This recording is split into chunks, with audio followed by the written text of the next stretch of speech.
9 বছরের বালক সিংহাসনে বসিয়াই ভাষণ দিয়া দিল, এলেমের সম্মান তো এমনই হয়। আল্লাহ এলেমের কারণে আল্লাহ সম্মান দিছে।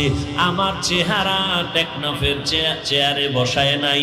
যত সম্মান আমার আল্লাহর দেওয়া, আর কারো দেওয়া না। সম্মান দিছে কে? আল্লাহ সম্মান দিছেন।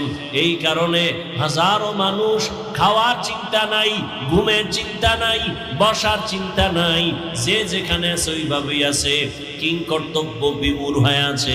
কোথায় কোনো খেয়াল নাই, কই বাড়ি, কই গাড়ি, কই টাকা, কই খাওন, কোনো চিন্তাই মাথায় চাপে না, শুধু বয়ান শুনতেছে। এটা বাবার দেওয়া না, আমার আল্লাহ তাআলার দেওয়া। আল্লাহ যাকে সম্মানিত করেন সে দুনিয়ায় বাদশা, আখিরাতে